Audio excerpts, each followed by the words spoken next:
नमस्कार, मैं गरिमा शाह। केंद्रीय गृह मंत्री अमित शाह ने 7 अक्टूबर को वामपंथी उग्रवाद प्रभावित राज्यों के मुख्यमंत्रियों के साथ समीक्षा बैठक की अध्यक्षता की थी। इस बैठक में गृह मंत्री अमित शाह ने कहा कि नक्सल एरिया में इसके खात्मे के लिए अंतिम प्रहार किया जाएगा और 2026 तक नक्सलवाद को खत्म कर दिया जाएगा। गृह मंत्री ने आगे कहा कि अगर अंतिम व्यक्ति तक विकास पहुंचाना है तो नक्सलवाद को खत्म करना होगा। इस बैठक में बिहार, छत्तीसगढ़, तेलंगाना, उड़ीसा, महाराष्ट्र और मध्य प्रदेश के मुख्यमंत्री शामिल हुए थे। तो वहीं आंध्र प्रदेश और झारखंड के मुख्यमंत्रियों की जगह बैठक में उनके प्रतिनिधि के रूप में मंत्रियों ने भाग लिया था। बैठक में गृह मंत्री ने मुख्यमंत्रियों और उनके प्रतिनिधि मंत्रियों को संबोधित करते हुए कहा कि नक्सल एरिया में अंतिम प्रहार किया जाएगा और मार्च 2026 में नक्सलवाद खत्म कर दिया जाएगा। अगर अंतिम व्यक्ति तक विकास पहुंचाना है तो नक्सलवाद को खत्म करना होगा। जरा सुनिए उन्होंने क्या कहा। 25 अगस्त को भी मैं गया। उस वक्त छत्तीसगढ़ और सटे हुए 6 जिलों के सभी मुख्य सचिव और डीजीपी के साथ मीटिंग की थी और 2 दिन तक विकास और नक्सली ऑपरेशन दोनों की दृष्टि से एक डिटेल रणनीति का हमने चॉकआउट करने का काम किया था।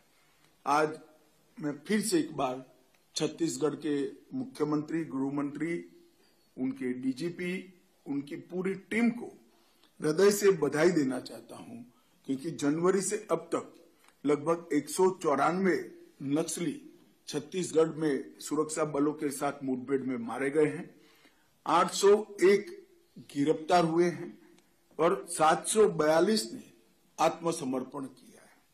मैं देश भर में नक्सलवाद के साथ जुड़े हुए युवाओं को आज के इस सम्मेलन के माध्यम से अपील करना चाहता हूं, चाहे नॉर्थ ईस्ट हो, चाहे कश्मीर हो, चाहे वामपंथी उग्रवादी क्षेत्र हो, सब जगह लगभग कुल मिलाकर 13,000 से ज्यादा लोगों ने हथियार छोड़े हैं और मेन स्ट्रीम में शामिल हुए हैं।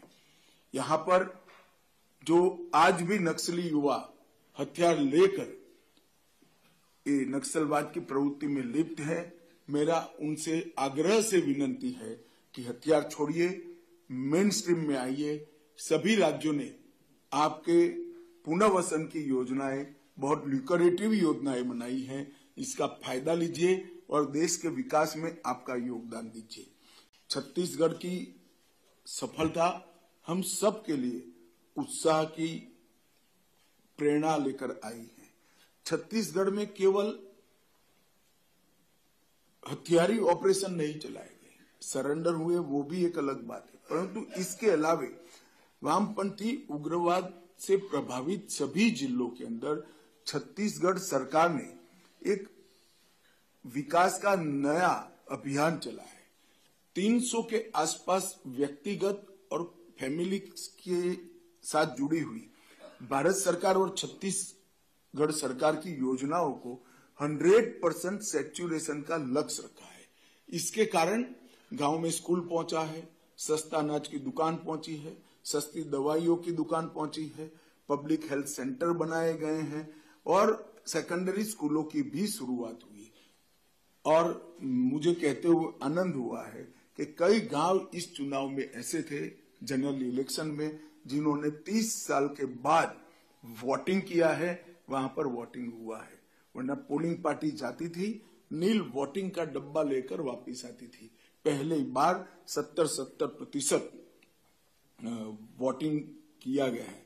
सुरक्षा वैक्यूम को कम करने के लिए 2019 से अब तक हमने 280 नए कैंप बनाए हैं, 15 नए ज्वाइंट टास्क फोर्स बनाए हैं और सीआरपीएफ की 6 बटालियन नई अलग अलग राज्यों में राज्य पुलिस की सहायता में हमने भेजा है।